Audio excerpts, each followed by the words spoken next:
All right, this will be a reading of Summer Help Wanted by Ronald E. Walker. That's me. And this is a first. I'm going to try to make it as long as possible. Not certain what YouTube will let me do with it, how long it can be, and that sort of thing, whatever. At any rate, this word count on this book is 164,393, which is more than double what most ebooks are, because they base it around 80,000 words. It's 248 pages long. It's I'm not going to get probably through the first chapter with this, but at any rate, I'll go ahead and start. I'll try to go slow, not get ahead of myself, not get winded, all this other stuff. But at any rate, the story is familiar to me. I lived part of it. Not all of it by any means, but part of it. And based it on what I consider to be a good friend. He was a good friend.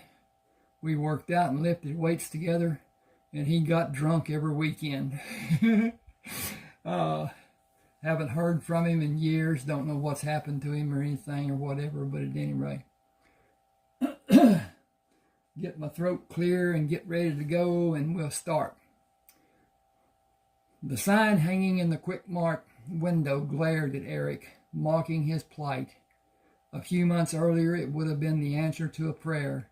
Now a solution was at hand. It was simply too late. He could take the part-time job, have the needed extra money, but the damage of ends not meeting financially had mapped out the final destination of his marriage. Kay took comfort in the arms of another man, and Eric could see the handwriting on the wall. Go your own way, goodbye, and good riddance. Pulling the screen door open, he pushed the main door opening into the store. Hey, Martha. He indicated the sign in the window. Who needs extra help? Well, you know, Ray Biggs died and left his farm to his favorite niece. She was in today and put the sign in the window. Don't know a hill of beans about farming, and she thinks to get by with a part-time man. What she needs is a full-time man, and he's going to need some help from others to help him. That's what everybody says, and she ain't likely to find anyone around here that's worth having. He's going to have to do it all. All she's likely to get is a bunch of no-count Mexicans. She don't even know what tractors Ray had, much less how to start one or change implements. That ain't all. She's coming up to farrowing time and don't know which one is a sow and which one is a boar. On top of that, the cows are all due to drop. Ray liked to have his calves in the spring. Said they did better with a good start and good weather, rather than the cold of winter. She ain't got no business being here. She's a city girl and lost as a goose. She took a deep breath. Billy Dothan has been helping feed the livestock. Tom's been helping him milk. But Billy's military school starts next week, and Tom ain't going to let him do any more after this weekend. It's more than just a part-time job. That's a big farm. Cynically, she asked, how about you? Interested? Heard things weren't going real well with you. And that didn't move. Okay. Tramble was a small town, and what people did not know, the local gossips made up with half-truth, conjecture, and innuendo. Eric ignored Martha's remark. She and Larry Priest had a standing appointment at her house for a rip-snorting weekend drunk. She was the mother of his two closest friends. Still, he held little respect for her, but remained courteous. We can all use extra money, but right now I need a loaf of bread. Kenny climbed up on the kitchen counter and used the cabinet shelves for a ladder and destroyed the one we had on top of the refrigerator. He was trying to get a slice of bread and rip the sack open. Okay, that looks good. His movement to open the bag sent pieces of bread all over the kitchen floor. He was not able to reverse his movements to get back down, and he was stuck on top of the refrigerator. He was not very happy about that. We sometimes dig a hole too deep to manage, but life is all about the averages. He had success and failure, but he will learn from the experience and find the ability to define the repercussions and formulate an exit plan later in his life. I haven't seen Clayton or Merle since last weekend. Is Patch's leg mending all right? You mean the flag race where he banged it on the gate that idiot closed? It wasn't real bad, and the swelling went down real fast. He'll be ready to ride this weekend. He's hard to beat on the barrels and flag race, but only Clayton can ride him. Only him too, and Patches won't ride double. That's why we got him so cheap. Change paid. Eric knew Patches acted badly when he was allowed the freedom. Unknown to Martha, Eric had the papers on Patches. Eric, Merle, and Clayton shared what little they had. Patches was considered Clayton's horse. Eric had ridden Patches after Merle bet $500 gazillion that Patches would put him on his butt. Merle lost the bet, which was made by two good friends who were always betting some outlandish amount and knew it was only made in jest. Eric rode Patches to keep the steer riding. Sorry, redo this. Eric rode Patches to keep the steer running straight, or haze as it's called, when Clayton and Merle bulldogged from Eric's horse. Clayton hazed for Eric and Merle when they bulldogged using Eric's horse. Their partnerships began at a rodeo when Clayton offered to haze for Eric in exchange for Clayton's use of Eric's horse in team roping with Merle. Their association grew over the years into brotherly love. Here's the bread, that'll be 35 cents. He paid her, went to see his pickup, and wrote the telephone number on a piece of cardboard he found behind the seat. His intention was to drive out to the farm to talk to the woman, to have a better feel for what kind of person she was and what she expected to be done. He wanted the number in case he was unable to see her. He desperately needed the extra money, and he encouraged farm work. He enjoyed farm work. He was skillful when doing anything with his hands. Starting the truck, he turned north and waited for an eastbound train to move through the town. He waved back at the conductor on the last car passing through the crossing. The train whistles were a regular occurrence, and it had been many months after they moved to Tramble before he came to the point of tuning the blast out and sleeping soundly. Eric recognized all the train crews, having met them through Kay's Uncle Earl, who was retired from the railroad and lived in Willoughby, where the train terminal and roundhouse were located, and where Eric worked as a mechanic apprentice behind the Oberfelt Ranch and Home Store. Colonel Oberfelt, a self-imposed title, built the ranch and home stores, which were in many cities across the state, and subsequently built the Oberfelt Clutch Factory in Willoughby after acquiring the patent for the clutch. The Oberfelt family owned the stores and clutch factory after Mr. Oberfelt died, and his two sons and his daughters had individual responsibilities for different segments of the Oberfelt holding. Should have made that two sentences, didn't. The shop Eric worked in was at the rear of the ranch and home store, but was independent of the store. Eric's wage was $2.10 an hour, and no raise was forthcoming. He drew so little, the company's only deduction was Social Security. He had veterans benefits from his service in the Navy and did not participate in the health coverage plan. Kay had insurance for herself and the two boys through her employment at the finance company. She had excluded Eric without discussion. It was only a single act of the many forgotten slights which was leading to the final episode in the fiasco their marriage had become. Kay met him as he opened the front door, grasped the tied end of the bread sack in her hand, jerked it from his hand, and turned away from him without speaking. Silently she turned and slowly walked back to the truck. I got to check on the time on this. Okay. We're okay. Thank you for that.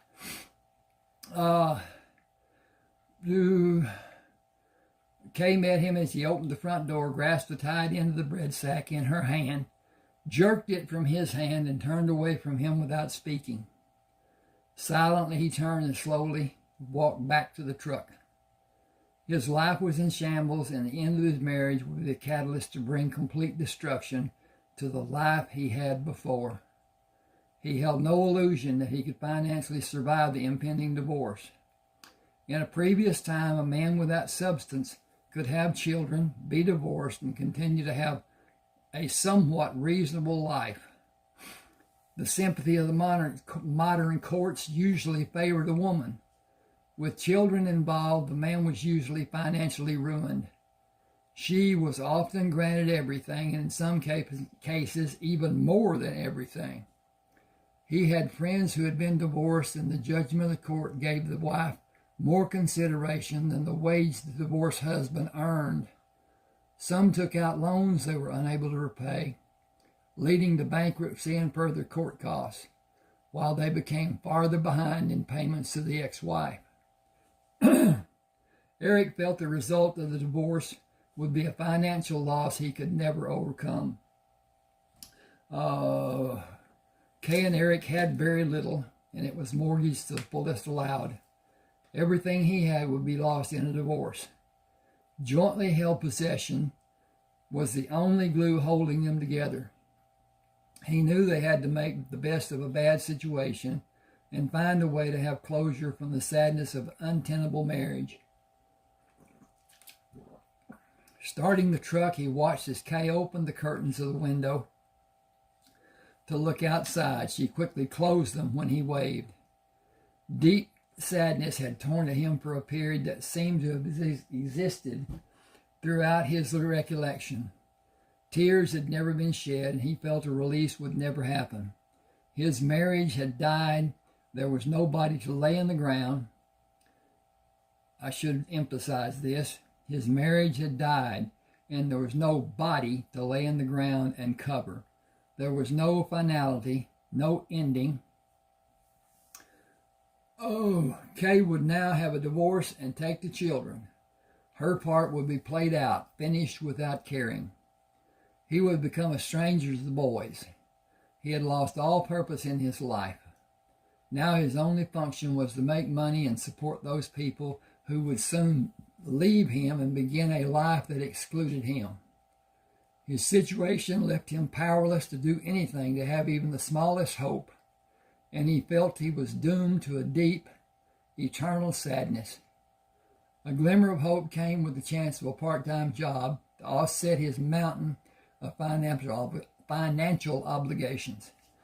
He moved the truck down the gravel street, then turned east to the highway and the blacktop road leading out to the farm.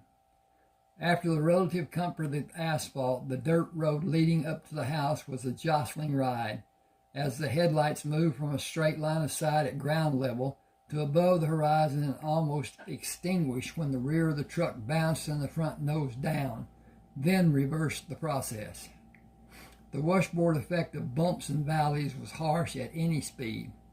He drove as slowly as the truck would allow, which was at least 5 miles an hour too fast. Struck his head several times on the overhead of the truck, pulled himself back to the seat as the pitch and yaw jostled him side to side, up and down, inside the cab. The engine lugged to a stop when he slowed to cross the cattle guard and enter the yard. Starting the engine, he moved up to the park on the road at the side of the wood-framed house. She stood on the porch in the dim light of evening. I'm getting off still back. She stood on the porch in the dim light of evening when he walked around the corner of the house. Nice night for a ride. I'm sorry the lane was so bumpy. The milk trucks are making it worse every day. They make a terrible racket coming and going. There is a blade that can be pulled to smooth it, but I have no experience with machinery. Hi, I'm Cheryl. She extended her hand as he made his way up the 5 steps to the porch, pulling him gently together. Going back, she extended her hand as he made his way up the 5 steps of the porch, pulling him gently toward her when he took the final step. I hope you're bringing good news, as all else has been one bad load after another since I got here. She swung them around to bring him into the light when they began moving toward the open door. As she moved, light from the front room fell across the face of one of the most beautiful women Eric had ever seen. Blonde hair was exquisitely drawn into a bun that covered the back of her head. Eyes as blue as a pale afternoon sky, with only a shadow of cosmetics highlighting their companion lashes. He thought her nose was the most distinguishing feature of her face. It turned up slightly, and her nostrils gently flared when then rounded perfectly. Her jaw was oddly square, but the oddity only enhanced her beauty. Full lips smile, showing perfect teeth. Did I say something wrong? You look so shocked. Sorry, I expected a different kind of person than you to be here. Different in what way?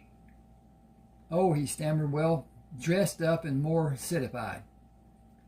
Citified seems to be an expression people around here use very often.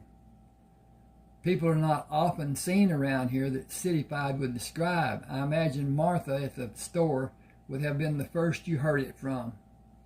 He realized he was still holding her hand and was not inclined to relinquish the comfort of its strength and softness.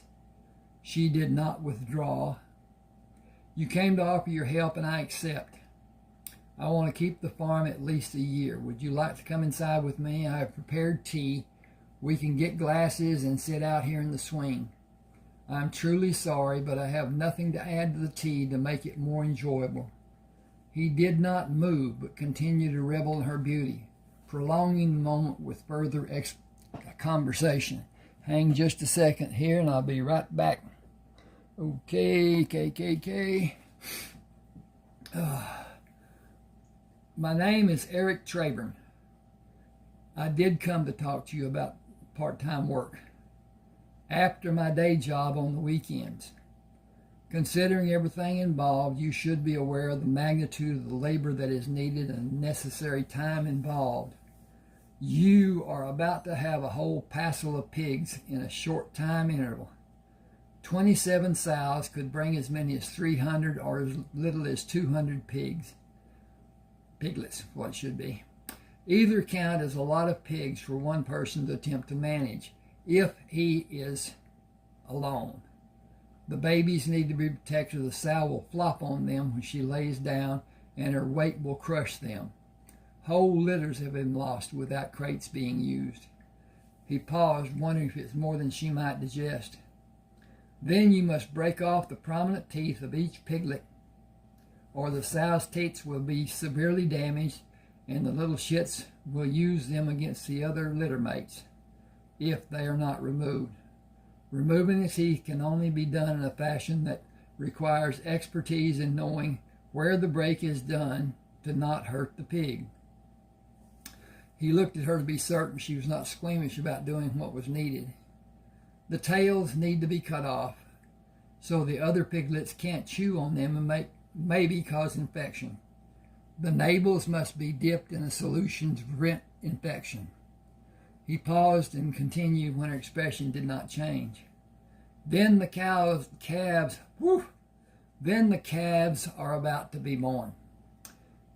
It is an involved process if all goes. Excuse me. I'm going to start this over. The calves are about to start dropping. It is an involved process if all goes Well, all the fields have been plowed and only need to be disked and harrowed before planting. If we're planting soybeans, I would assume we will drill rather than plant. There is a flock of planting that needs to be done, and I only have so much time to give. Fences are a constant battle to keep mended. Counting the beef and the dairy cows, there are over 250 head of mature cows on this place and 2 other pieces of ground located across the road. As she leaned closer to him, he held his breath, afraid she was going to discover something about him which would be a reason or just a feeling sufficient to cause her to mistrust him and not want him to work on the farm. You seem to know quite a lot about the farm. I helped Ray. We were friends. He was one of only a few people that I could feel secure enough to talk with, to tell my fears, my hopes, my desires, even my hurts. We shared a lot. It's a small town. He stiffened and his grip on her right hand tightened slightly. A look of anguish clouded his expression. It's a small town and everybody knows everybody's business, or they think they know. You will learn sooner or later that I am married, but it's in name only and it's near a divorce. The slightest thing imaginable may be the mechanism to make her leave. We barely tolerate each other, and each of her family members is a sadistic nemesis to me. They poison her mind and my children's. There are 2 boys. Kenny is the oldest.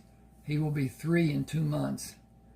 He came back home from a visit to his mother's house 3 weeks ago and told me I would not be his daddy anymore. He said his aunt and uncle had told him I would not be. He paused to strengthen his composure. It is tearing me apart, and the marriage too. The damage has already been done. Nothing is going to save even a shred of our marriage. I hate to tell you, but the youngest child's origin is at best dubious, as we have not had sex in God knows how long. She tried to tell me that we make love in our sleep. When I didn't immediately go along with that explanation, she said she got me erect in my sleep and I got her pregnant. He paused again. She is involved even now in an affair. I only say this to you because I would rather you hear the truth than the gossip. The townspeople may be what will eventually drive her away because they all disrespect her and openly shun her. There are some who will purposely drive down the middle of the street and make her move her car out of the way. He seemed to see her reaction and continued. Willoughby has 2 branches office of the finance company that she works for. The woman who got her the job works at the other office. She has not spoken to Kay in over a year, and she lives on the other side of Tramble. Eric hesitated. The only possible outcome is Kay's leaving. It's just a matter of time. We will lose most of what we have. I have no idea what the judge will do to me, but his record leans toward helping women. With all that said, do you still want me? Oh, yes, absolutely. I had no idea about all the work that needs to be done. I only thought I would have someone feed the animals and milk the cows. Please come inside. Then come out here with me. I have enjoyed the night and the moonlight on the lake. I think you need to talk. I know I need to talk to you. She moved toward the door, turned back to look at him when he released her hand. She took both of his hands in hers and brought him into the light. So much sadness at such a young age. How old are you, 23? I just turned 26 in January. I was a New Year baby. You were born the 1st? Astrologically, that makes you very special and very talented, and a very hard-line realist. At times too realistic and not imaginative. You have a hard time seeing opportunities because your view is sometimes so stiff. That's pretty evident, judging from what I've done in my life so far. I joined the Navy when I was 17. I enjoyed the plane flight from St. Louis to San Diego. It kind of went downhill after that. I was far too young to be in the Navy. I hated it and most of the people I met while I was in. I got out before my 21st birthday. She pulled him closer. I was 23 when you were born. I was working on my degree in my last year of college. I took 3 years off to travel after I graduated. After that, I got my master's degree. College days were fun times. A lot of beer parties and a lot of other things. Those years helped me form some very important bonds and have led to contact with some very important and influential people. My major in college was in business. I enjoy my work, but I think I might give up a full-time work to live here and only work part of the time. I want an easier, more laid-back life, not a life of leisure, but an easier, less stressful life than I've had in the past. He smiled. Farm life can be enjoyable if you like the type of work it requires. It's boring and tedious if someone doesn't like it. I like doing the chores and farm living, but I would like to relax and do idle things like watch television sometime. Ray didn't want one. He said it was the devil's tool, and he may have been right about some people letting it take up all their time. I need to check the time. I'll be right back. Okay. Yep, we're about to finish. Okay. She poured the tea over ice in 2 large glasses. If you take them out to the swing, I'll bring ice and a tea pitcher. Eric placed the 2 glasses on the stand, which stood between the wall of the house and the swing, then sat on the swing on the side away from the wall and held the swing in position until she could be seated. She sat on his right side, handed him a glass of tea, swung her left arm over his head to rest on the back of the swing. Her left breast pushed into his right arm. He moved the glass from his right hand to his left and put his right hand on the top of his thigh. She stopped him as he raised the glass to drink. Let's toast our partnership. She pushed her glass to his, turning her body farther into his. The contact had an immediate reaction from Eric. He edged his hand away from her to cover his erection from her view. She did not look at him and hoped that... Woo-wee! He did not look at her and hoped the redness of his complexion was not visible in the dim light. To a lasting and productive partnership. He drank the tea, then drank again and asked for more, relieved when her body position was inches away from his after she settled back from pouring the tea. I'm going to stop here. This is page 9, and I'll put a link to Smashwords and Summer Help Wanted on Smashwords, and I'm going to offer more of this in reading, but it's going to be through a membership, and I'm giving away my work if I just continue reading and don't have any revenue in return. And I've got a lot to do. There are 30 ebooks, many of them longer in words and pages than this book. I won't tell about that, but anyway. All right, now then, please subscribe to my channel and hit the like button, hit the share button, comment if you like. Let me know if you want to join and become a member of my little club and donate. And then I will publish the videos, and they'll be seen only by members. And that's a part of what YouTube tells us to do, but one of those things too. At any rate, like I said, subscribe to my channel. Thank you for being with me.